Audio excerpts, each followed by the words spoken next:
Here's a story from my early childhood. As a little kid, I had trouble sleeping because I was immensely afraid of the dark, and anything that even pertained to any sort of monster or villain would keep me up all night. My older brothers loved tormenting me to drive me up the walls, and it worked, although I never would have admitted it.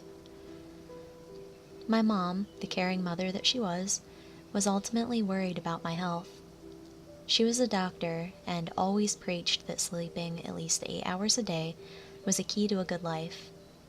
So, ignoring my pleas, she told me that she was going to buy a baby monitor, whether I wanted it or not, to check in on me during the night.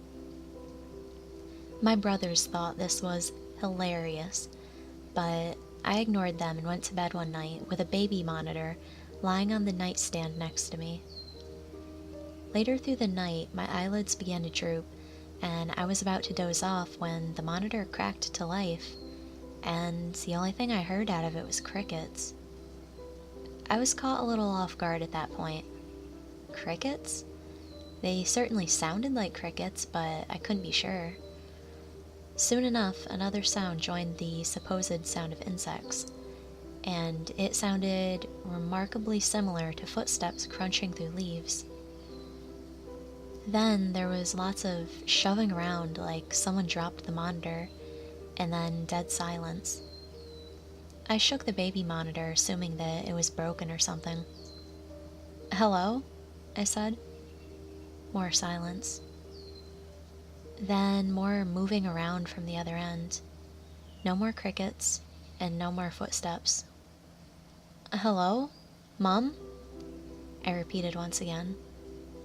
I heard a deep breath come in from the other line. Then it started humming what seemed like a lullaby, and a smile broke out on my face because my mom used to hum this to me when I was little, and I instantly knew it had to be her. I let her hum a little more, then yawned and said, "Good night, Mom. I love you." The humming stopped immediately, and then silence. "I love you too," she finally responded. The next morning I woke up and was actually surprised that I hadn't been eaten or torn to shreds by some vile creature. I ran downstairs and hugged my mom, who was caught off guard, and then laughed. "What is it, Chris?" she said, rubbing her hand through my hair. "It really helped, Mom. Thank you." She smiled down at me, ruffled my hair, then broke free from my hug. "What helped, hun?" she asked, stepping back to make breakfast. I was a little confused, but then figured it was some kind of trick question. "You're humming. You hummed to me last night," I said, hopping from foot to foot, grinning like I had just won a prize. Mom turned to me, her smile gone, and a look of concern on her face. "Christopher, I didn't hum to you last night. You might have been so tired that you were hallucinating," she said, getting down on her knees and staring into my eyes, which weren't bloodshot for about the first time in a month. I rocked back and forth on my heels, scratching at my footy pajamas. "No, you hummed to me through the baby monitor," I said, getting a little impatient. "You're lying, and lying isn't good." Mom pursed her lips like she was deep in thought. "Baby monitor?" she asked. "Yeah," I said, nodding. Mom got up and pulled some dishes out of a drawer. "How about you go up and bring the baby monitor down for me to see, okay? That's your mission. Imagine you're a spy." When I heard the part about being a spy, I took off right away. I bolted up the stairs and was running down the carpeted floored hallway when I was stopped by John, my third oldest brother. Of course, he taunted me before letting me go, where I then got pushed down by my second oldest brother, who was coming from the direction of my room. "Hey, twerp," he said, stepping on my right hand and then walking briskly down the hallway.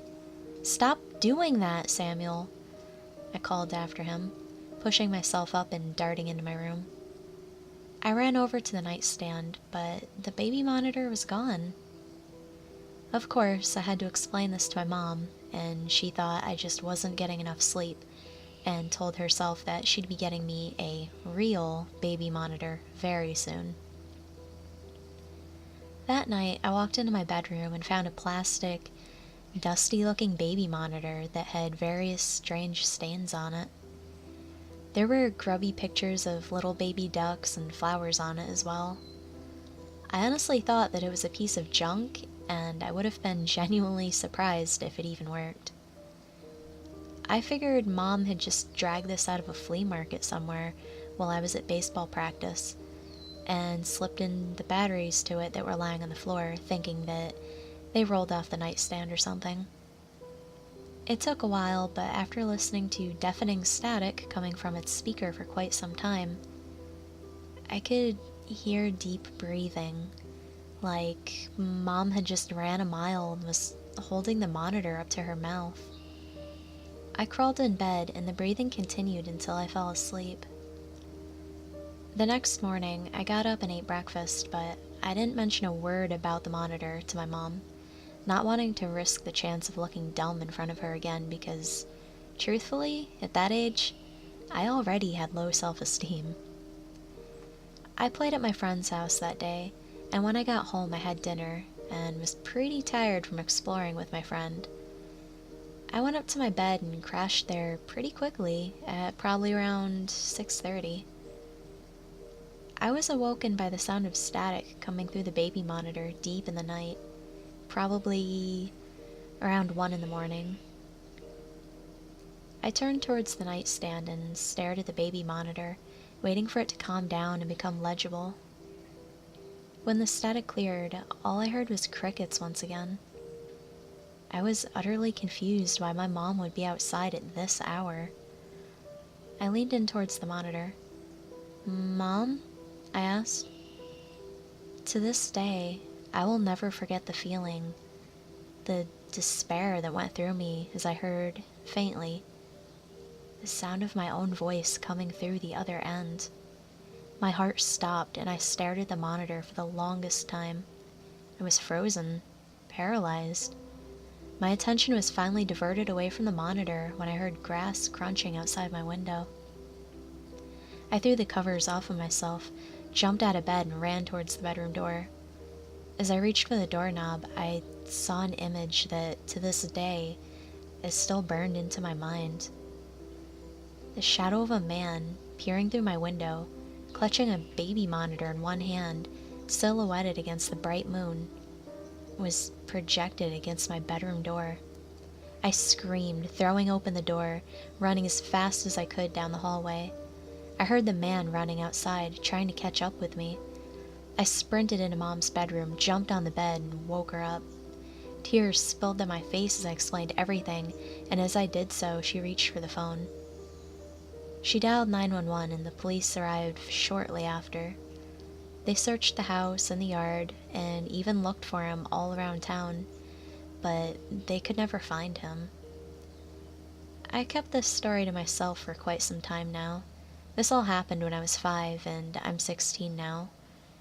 Every one of my brothers has moved out except for John, who just turned 18 and he's going to college soon.